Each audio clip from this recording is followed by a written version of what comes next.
Hello students, welcome once again in Sundar sir's classes. तो students, जैसा कि आपको पता है, अभी एग्जामिनेशन का टाइम शुरू होने वाला है। तो आज मैं आपको स्पेशली बता रहा हूँ कि हमारे सीबीएसई एग्ज़ाम के अंतर्गत सीनियर सेकेंडरी लेवल पर पूछे जाने वाले कुछ राइटिंग स्किल्स से संबंधित कुछ हमारे राइटिंग्स हैं जिनके बारे में मैं आपको बताऊंगा इस वीडियो में। तो स्टूडेंट्स, जैसा कि आपको पता है कि हमारे 12th क्लास के अंदर राइटिंग स्किल के तहत notice writing, invitation writings, report writing, letter writing और आर्टिकल राइटिंग्स आते हैं। तो ये हमारी एक सीरीज होगी जिसमें मैं आपको ये सारी राइटिंग स्किल्स एक एक करके जो है एक्सप्लेन करके बताऊंगा अच्छी तरीके से, कि जिससे कि आप अपने एग्जामिनेशन में इन राइटिंग स्किल्स को अच्छी तरीके से आप अटेम्प्ट कर सकें और अच्छे मार्क्स आप स्कोर कर सकें। तो चलिए स्टूडेंट्स, आज की हमारी इस वीडियो में मैं आपको जो बताने जा रहा हूँ वो हमारा है इन्विटेशंस एंड रिप्लाई। बहुत ही एक इम्पोर्टेंट जो है ये टॉपिक है। आज के इस टॉपिक में आपको बताऊंगा कि इन्विटेशंस क्या होते हैं, कितने प्रकार के होते हैं और हमें इनको लिखते कैसे हैं, हमने इनको लिखना कैसे है एग्जामिनेशन पॉइंट ऑफ व्यू से, कि जिससे कि आपके मैक्सिमम जो है स्कोरिंग जो है वो हो सके। तो चलिए स्टूडेंट्स, शुरू करते हैं हमारा ये लेसन।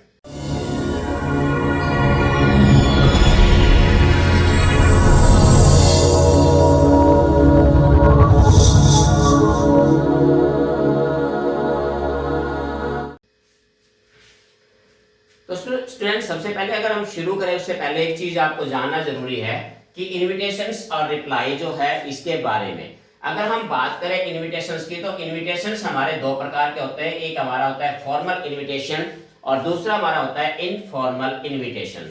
तो ठीक उसी प्रकार से रिप्लाई भी दोनों प्रकार से होते हैं, फॉर्मल रिप्लाई और इनफॉर्मल रिप्लाई। तो इस चीज को आपने ध्यान में रखना है। दोनों प्रकार के ही इनविटेशन भी पूछे जा सकते हैं, रिप्लाई भी पूछे जा सकते हैं, फॉर्मल भी पूछे जा सकते हैं, इनफॉर्मल भी पूछे जा सकते हैं। इसलिए सबसे पहले आपको इन दोनों के बीच में जो डिफरेंस है उसको अच्छी तरीके से आपको समझना होगा कि फॉर्मल और इनफॉर्मल में अंतर क्या है। तो चलिए सबसे पहले हम इसी को देख लेते हैं। अगर हम बात करें फॉर्मल इनविटेशन और फॉर्मल रिप्लाई की, तो अगर फॉर्मल इनविटेशन की बात करें तो इसमें एक चीज आपने ध्यान रखना है कि पहली बात तो यह है कि जो फॉर्मल इनविटेशन होते हैं वो ग्रैंड सेलिब्रेशन के लिए, यानी कि बहुत बड़े पैमाने पर अगर कोई आप सेलिब्रेशन कर रहे हो, जैसे कोई बर्थडे पार्टी है, कोई मैरिज है, किसी चीज की जो सेरेमनी है, कोई दुकान की, आपकी शॉप की, नई कोई इंस्टीट्यूशन की सेरेमनी है, ओपनिंग सेरेमनी है, तो इस प्रकार की जो कोई सेरेमनी है जो बहुत बड़े पैमाने पर हो रही है, तो आप उस समय जो है हम इनविटेशन जो है वो क्या लिखेंगे, फॉर्मल इनविटेशंस लिखेंगे। और दूसरी इसकी खास बात यह है कि ये बल्क में, कि जब आपको इनविटेशन बल्क में देने होते हैं, बहुत अधिक मात्रा में आपने लोगों को इनवाइट करना होता है, तो उस समय आपने ये इनविटेशन से आपने जो है फॉर्मल इनविटेशन का फॉर्मेट आपने यूज करना होता है। और ये जो मोस्टली जो है इसके अंदर जो है वो जो हमारा शादी का जो कार्ड होता है, कार्ड फॉर्मेट में आमतौर पे ये कार्ड फॉर्मेट के अंदर जो है हम इसको आज सीखेंगे कि कार्ड फॉर्मेट के अंदर हम इस फॉर्मेट को जो है, इस जो फॉर्मल हमारा इनविटेशन है इसको हमने कैसे लिखना होता है। वैसे भी देखिए स्टूडेंट, शादियों का सीजन है, आपके घरों में भी जो है शादी के जो इनविटेशन कार्ड आते होंगे, तो आप उस कार्ड को ध्यान से देखिए, वो जो कार्ड है वो आपका फॉर्मल इनविटेशन ही है। तो चलिए अब बात करें अगर हम इनफॉर्मल इनविटेशन की। इनफॉर्मल इनविटेशन से स्मॉल या फिर इंटीमेट सेलिब्रेशन के लिए, यानी छोटे स्तर पर अगर कोई आप सेलिब्रेशन कर रहे हो कोई, तो उसके लिए यूज किया जाता है। दूसरी बात क्या होता है, for special one, single one, यानी कि ये जो इनविटेशन होता है ये केवल एक आदमी को या सिंगल को भेजने के लिए जो है यूज किया जाता है हमारा इनफॉर्मल।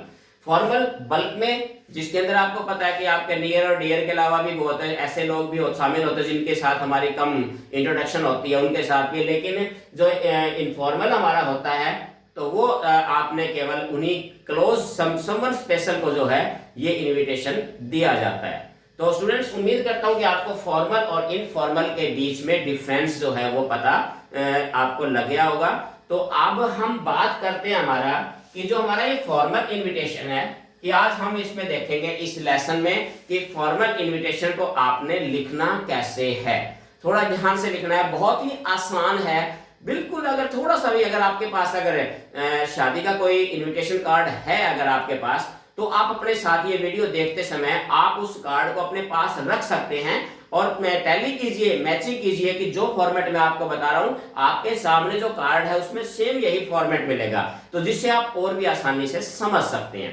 तो चलिए हम देखते हैं। अगर स्टूडेंट सबसे पहले अगर हम बात करें कि कुछ चीज जरूरी है जो आपको मैं बता दूं कि जो कार्ड फॉर्मेट होता है और जो फॉर्मल इनविटेशन होता है, इसमें एक चीज याद रखनी है कि पहली बात तो ये है कि आपने कि ये पूरा का पूरा सिंगल सेंटेंस में होता है।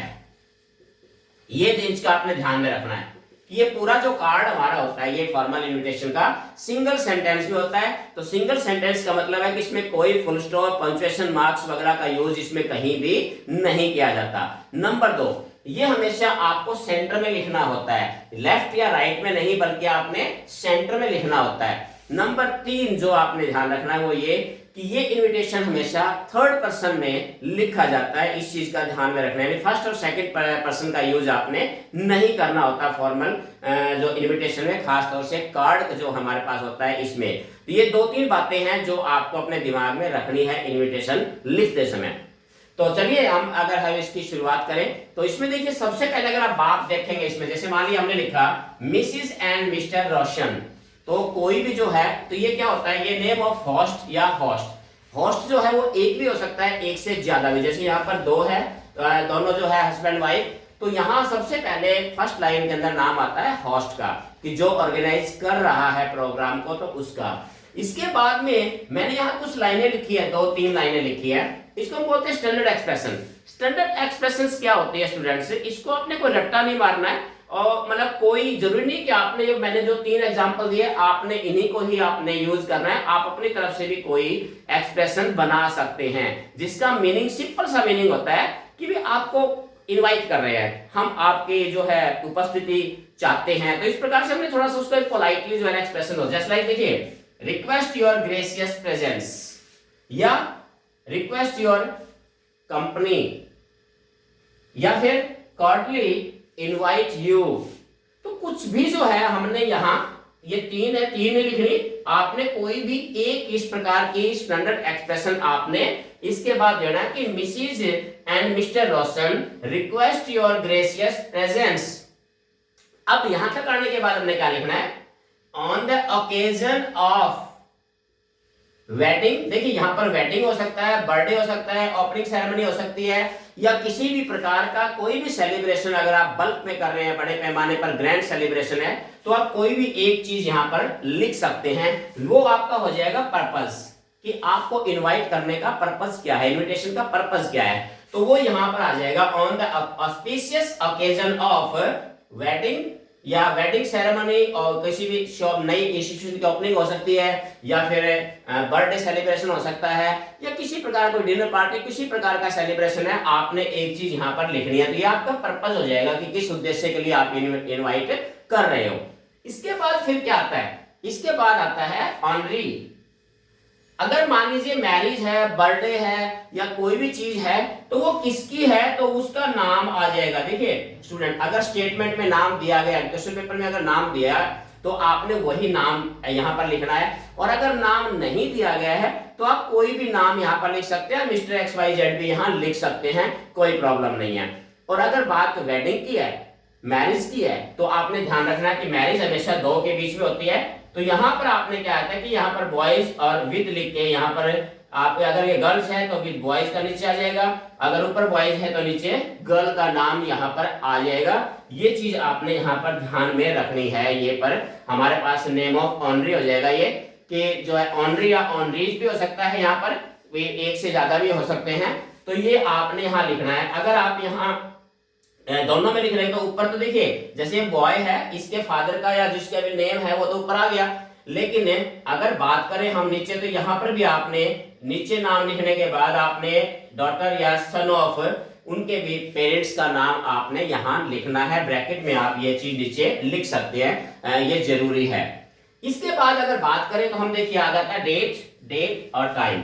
बात है अरे आपने इनवाइट तो कर लिया, लेकिन भाई कब जाना है, कहाँ जाना है, किस समय जाना है ये बताना भी बहुत जरूरी है। आपने सीधा उसको बोल दिया, हाँ भी या कार्ड भेज दिया भी आपको जो है ना मेरे छोटे भाई की या जैसे कि या मेरे बड़े भाई की या मेरे बेटे की शादी आपको आना है। अरे भाई आपने इनवाइट तो कर दिया, लेकिन आना कहाँ है, कब आना है, तो ये चीजें जो है इंपॉर्टेंट है।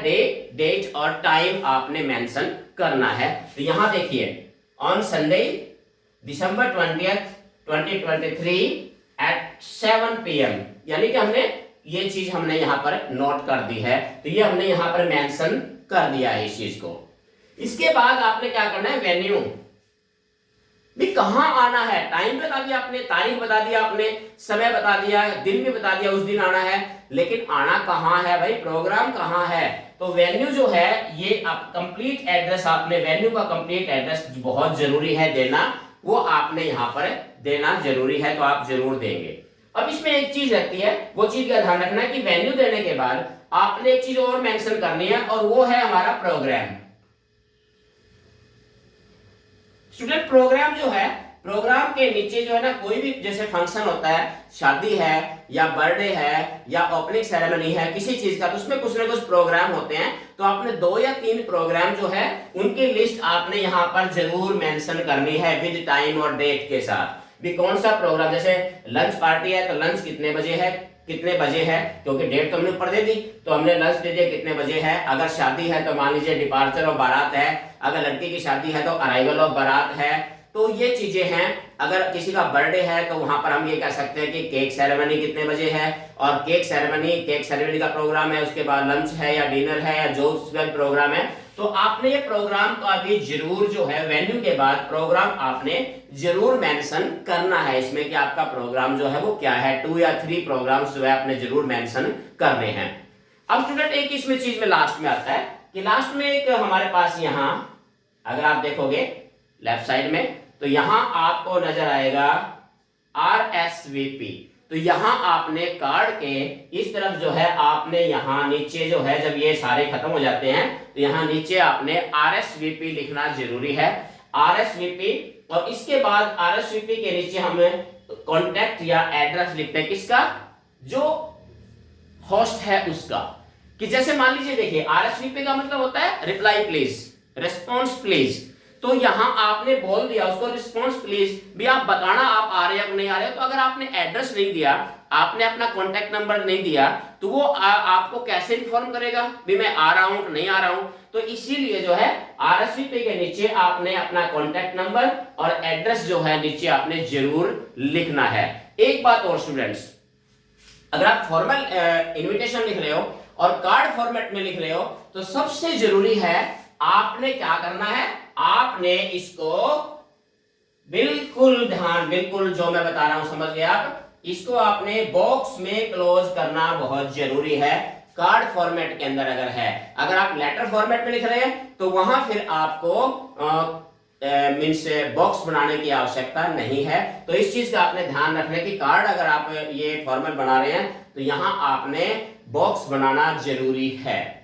तो स्टूडेंट ये हमारा था एक फॉर्मल इनविटेशन का एक विद एग्जांपल कि आपने कार्ड फॉर्मेट में फॉर्मल इनविटेशन जो है आपने कैसे लिखना है। और बोर्ड एग्जामिनेशन के अंदर ये आपका टॉपिक जो है 4 मार्क्स का आता है, CBSE के अंदर 4 मार्क्स का आता है, जो कि बहुत ही इंपॉर्टेंट है।